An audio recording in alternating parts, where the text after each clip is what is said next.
Puji Tuhan, kita berjumpa kembali di dalam acara renungan pada hari ini. Adalah renungan yang singkat ini memberikan satu manfaat buat kita, kekuatan yang baru.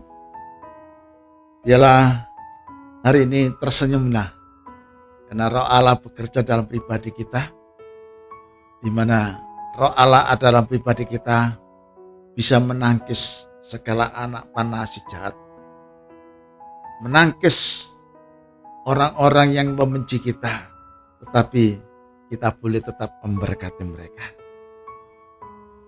Hari ini renungan yang singkat ini berbicara tentang kalahkanlah kejahatan dengan kebaikan. Kebaikan apa dalam pribadi kita? Kebaikan manusia itu seperti kain lara. Tetapi karena Roh Allah ada dalam pihak kita, kebaikan Roh Allah itu yang nampak, yang menangkis segala anak panah si jahat. Sidang Tuhan yang kami kasih, tersenyumlah hari ini.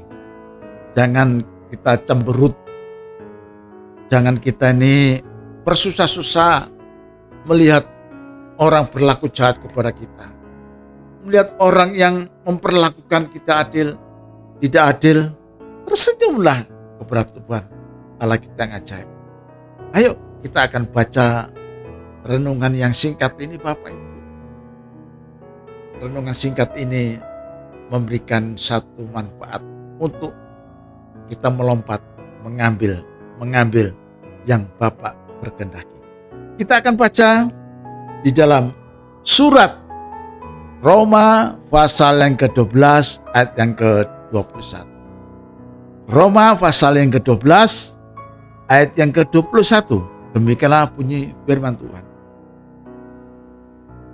Janganlah kamu kalah terhadap kejahatan, tetapi kalahkanlah kejahatan dengan kebaikan. Bapak Ibu, sidang Tuhan yang kami kasihi, firman Tuhan mengajar kepada kita, janganlah kita dikalahkan oleh kejahatan. Artinya Bapak Ibu, jangan kita ini terus menangis karena penderitaan, karena kesakitan, karena caci maki. Oh no, jangan menderita itu. Ada firman Allah dalam pribadi kita. Kalahkanlah kejahatan itu dengan kebaikan. Pak, saya tidak punya kebaikan. Memang manusia itu secara manusia kita tidak punya kebaikan, tapi karena Roh Allah yang ada dalam pribadi kita, kebaikan itu muncul. Kebaikan yang datangnya dari Roh Allah itu muncul. Orang lain boleh melihatnya. Bila hidup kita ini menjadi satu suratan Kristus yang terbuka, sikap kita yang mudah dibaca orang lain, yang mudah dibaca itu melalui perbuatan kita. Jangan kita ini suka mengumbar-ngumbar omong-omong kosong, mengumbar-umbar punya ini, tapi semua itu kosong. Tetapi biarkanlah Roh Allah yang memberikan satu statement yang indah. Melalui statement Roh Allah itu, kejahatan yang akan merusak kehidupan rumah tangga kita, kejahatan yang akan merusak, merongrong dalam setiap rumah tangga kita atau dalam pekerjaan kita, di dalam nama Yesus. Karena saudara dan saya, kita semua menyimpan firman Allah itu dengan baik-baik, dan merenungkan firman Allah itu dengan siang dan malam dengan sungguh-sungguh, dan mau mengerjakannya. Pintu kejahatan itu akan dengan sendirinya akan jatuh, akan runtuh. Dengan apa? Dengan kebaikan Roh Allah yang ada dalam hidup ini. Sehingga kita ini dapat mampu berjalan, mampu mengalahkan segala kejahatan-kejahatan yang dibangun oleh manusia. Bapak Ibu sidang Tuhan, nikmati hidup ini bersama-sama dengan Tuhan. Jangan suka mengeluh, jangan suka berbantah-bantah. Ada perintah firman Allah, ayo kita tersenyum. Ayo kita dengan rendah hati katakan, Tuhan, aku siap. Aku siap bekerja sama dengan firman-Mu. Tuhan, aku tidak mampu berjalan, tetapi kuasa firman-Mu aja yang memberikan luas, yang lebih luas. Kemarin-kemarin kita ini judek. Kemarin-kemarin kita ini nulis tidak ngerti-ngerti. Di dalam nama Yesus. Kejahatan judek. Kejahatan yang tidak mampu hari ini. Tuhan yang memberikan kemampuan. Bekerjalah dengan sungguh-sungguh. Bekerjalah dengan sesuai porsi yang Tuhan berikan kepada kita. Sesuai porsi yang Tuhan berikan kepada kita. Dan nikmati berkat-berkat itu yang luar biasa. Porsi yang Tuhan berikan itu tidak salah. Di saat kita dicaci maki, kita belajar tersenyum. Kita belajar untuk memberkati. Kita belajar tidak membalasnya. Kita belajar tetap mengatakan Tuhan itu baik. Kita belajar tetap mengatakan jangan engkau takut. Kita belajar mengatakan kepada orang itu, Tuhan memberkati hidupmu. Tuhan yang menyembuhkan hidupmu. Tuhan yang membela hidupmu. Sidang Tuhan yang kami kasihi. Jangan kita ini kendor roh kita. Jangan kita ini merasa sendirian. Orang lain tidak ada yang bela saya. Orang tua saya tidak membela, pada saya disakiti. Katakan hari ini, Tuhanlah pembela kita. Tuhanlah penolong kita. Biarlah roh kita menyala-nyala melayani Tuhan. Kita lihat di dalam Roma pasal 12 ayat yang ke-11. Roma pasal yang ke-12 ayat yang ke-11. Demikianlah bunyi firman Tuhan. Janganlah hendaknya kerajianmu kendor. Biarlah rohmu menyala-nyala dan layanilah Tuhan. Kerajinan kita jangan kendor. Oleh karena tipu daya, oleh karena kejahatan-kejahatan yang dibangun oleh manusia, saya katakan kepada hari ini, kepada setiap saudara yang mendengarkan firman Tuhan hari ini, lakukan yang terbaik bagi nama Tuhan. Lakukan yang terbaik bagi nama Tuhan Allahmu. Tuhan ingin memakai kehidupan saudara. Tuhan akan memakai kehidupan saudara lebih lanjut. Tidak berhenti sampai di sini, tapi akan berlanjut. Saya melihat saudara membangunnya. Saya melihat kehidupan saudara membangunnya, terus membangun, terus membangun. Kemuliaan Allah ada hadir dalam kehidupan saudara. Kemuliaannya hadir dalam kehidupan saudara. Saudara bisa membangunnya. Kemarin diruntuhkan oleh orang lain, tetapi hari ini saudara bisa membangunnya. Kekuatan Roh Allah itulah yang menunjang saudara untuk membangun. Paku, tancapkan paku dengan kasih Allah. Tancapkan paku dengan kasih Allah. Bila paku dari kasih Allah itu yang menancapkan kebaikan dari surga. Dan mereka boleh mengingat yang mendengarnya. Roh Allah mengasihi. Roh Allah mengasihi setiap musuh-musuh. Roh Allah mengasihi orang yang berbuat jahat. Tuhan ingin melakukan yang terbaik.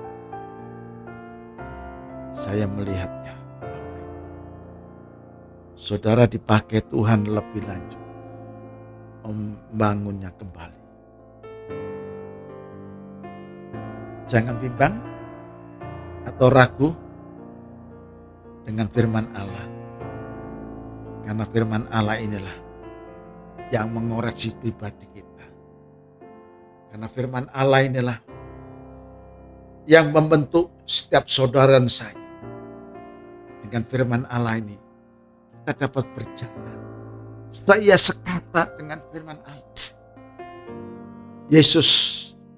Tuhan Yesus memberikan contoh. Meskipun dia di atas kayu salib, dia tetap bisa mengampuni. Meskipun para serdadu itu mengoloknya, mengejeknya, sampai meludainya, Yesus tetap mengampuni. Kita lihat contoh dalam surat 1 Petrus pasal yang kedua ayat yang ke-23. Surat 1 Petrus pasal yang kedua ayat yang ke-23.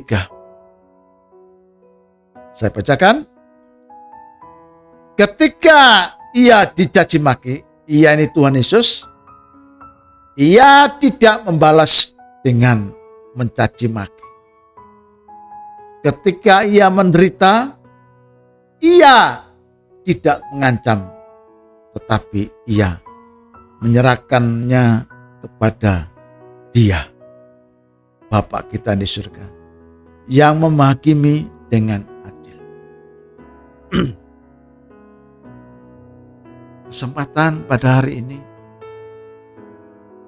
mungkin kau disingkirkan dari keluargamu. Sidang Tuhan yang kami kasihi, lihat Yesus di saat dia dihakimi,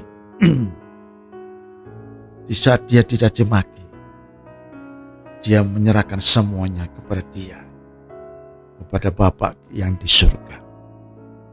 Hakim yang adil. Ada waktunya, ada timing yang tepat. Saudara hari ini menemukan timing yang tepat.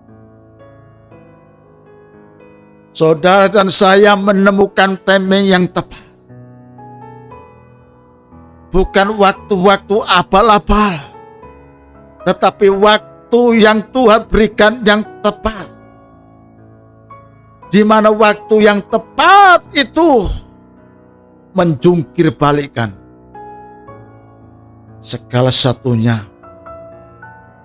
yang menajiskan di hadapan Allah, dijungkir balikan.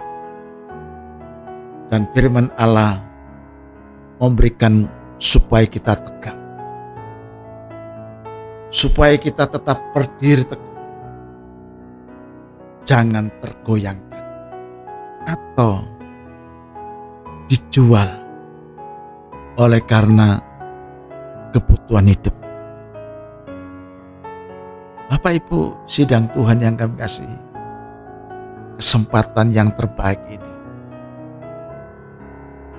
Yesus menawarkan kepada kita, jangan membalas kejahatan dengan kejahatan, tetapi balaslah kejahatan dengan kebaikan. Enggak bisa, Pak. Bisa, karena Tuhan beserta kita. Enggak mampu, Tuhan yang memampukan. Sakit, Pak, Tuhan yang menyembuhkan. Sedang Tuhan yang kami kasihi, waktunya tidak lama lagi. Tetap setia. Tetap setia. Kita sama-sama setia di hadapan Tuhan. Ayo, mumpung ada sehat, ada waktu yang terbaik. Saudara, hari ini, saudara yang di tempat tidur, saudara di tempat sendirian, saudara yang dipojokkan, di dalam nama Tuhan Yesus, jangan membalas kejahatan dengan kejahatan.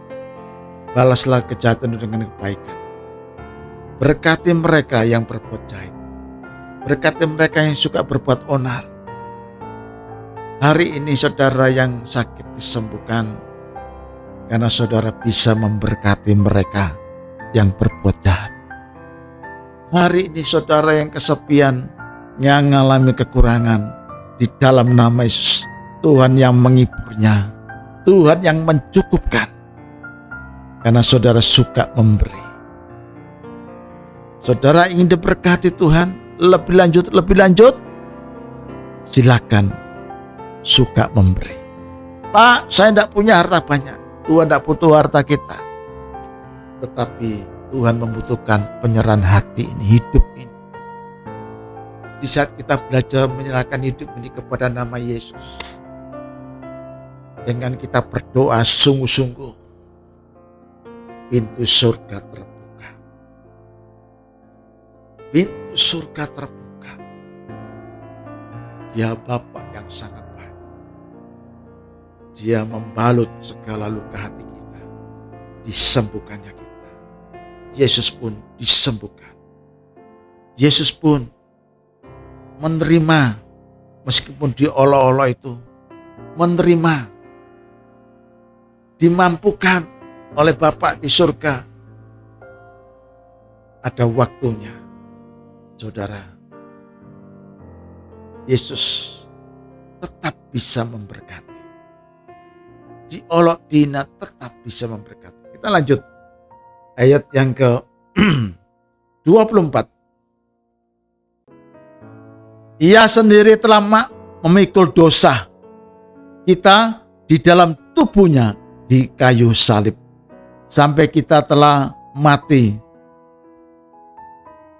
terhadap dosa, hidup untuk kebenaran. Oleh bilih-bilihnya kamu telah sembuh. Bapak Ibu yang dikasihi Tuhan, dosa kita dipikul di atas kayu salib. Yesus diolok, dihina, tetap memberkati. Saudara, tetap memberkati. Kita pun harus belajar seperti Yesus, tetap belajar memberkati. Dengan kita memberkati melalui kuasa surga, orang-orang yang lumpuh, orang-orang yang terhina di dalam nama Yesus, oleh bilih-bilih Yesus, disembuhkannya. Ayo, kita semua hari ini, kesempatan yang terbaik ini, kita semua disembuhkan oleh bilih-bilih Yesus. Katakan dengan iman, Tuhan, Engkau telah sembuhkan hidupku. Engkau sembuhkan meskipun keadaanku saat ini diranjang, keadaanku yang di pojok, keadaanku yang disendirikan, yang disampaikan. Dalam nama Yesus, Tuhan sudah sembuhkan hidupku. Bapak Ibu sidang Tuhan, firman Tuhan itu ya dan amin. Artinya firman Tuhan itu melaksanakan. Firman Tuhan itu melaksanakan. Kasih-Nya itu menutupnya segala kelemahan kita, segala kekurangan kita. Kasih Allah itu membalut luka hati kita dan kesempatan terbaik ini. Saudara, dibalut. Hati kita akan dibalut oleh firman Allah. Disembuhkannya di dalam nama Yesus. Janganlah engkau takut, jangan bimbang dengan firman Allah. Kembali kepada firman Allah. Biarlah kejahatan itu kita tetap balas dengan kebaikan dari surga. Kita baca sebagai penutupnya Bapak Ibu di dalam 1 Korintus 15 ayat ke-58. 1 Korintus 15 ayat ke-58 saya bacakan. Karena itu, saudara-saudaraku yang kekasih, berdirilah teguh, jangan goyah, dan giatlah selalu dalam pekerjaan Tuhan, sebab kamu tahu bahwa dalam persekutuan dengan Tuhan jerih payahmu tidak sia-sia. Giatlah selalu. Giatlah selalu dalam melayani Tuhan. Kejahatan yang ditawarkan, yang diberikan kepada dunia, tetap tersenyumnya. Tetap tersenyum. Katakan Tuhan itu baik. Kesempatan terbaik ini, tetap kita nih giat melayani Tuhan. Tetap melayani Tuhan. Kalau Tuhan utus kita untuk melayani saudara kita yang sakit, saudara kita yang bimbang, ayo tetap giat. Jangan malas, tetap bekerja. Tetap lakukan. Jangan kita ini berbantah-bantah. Hujan Tuhan, panas Tuhan. Kesempatan terbaik ini melakukannya. Kalahkan kejahatan itu dengan firman Allah. Dan kejahatan itu akan roboh di dalam nama Yesus. Dan hari ini saudara akan nangkap firman Allah. Diberkatilah apa yang kau usahakan hari ini. Engkau menjadi orang berhasil. Dan engkau akan menjadi orang-orang yang beruntung diberkati Bapakmu yang di surga. Tuhan Yesus memberkati kita semua. Kita tutup dengan doa. Engkau Bapakku yang baik, di dalam nama Yesus. Firman-Mu pada hari ini memberikan kekuatan dalam pribadi kehidupan kami. Saya percaya Tuhan, firman-Mu lah yang menjadi penopang kehidupan kami. Kami mau belajar membalas kejahatan dengan kebaikan. Karena Engkau firman-Mu yang mengajar kepada kehidupan kami. Kami belajar tetap melakukan yang terbaik. Bapakku yang baik, kami percaya Engkau sudah sembuhkan kehidupan kami. Engkau sudah sembuhkan saudara kami yang lain. Kiranya turunlah berkat dari Allah Bapa, Putra dan Roh Kudus yang sudah memberkati kami semua. Haleluya. Amin. Tuhan Yesus berkati.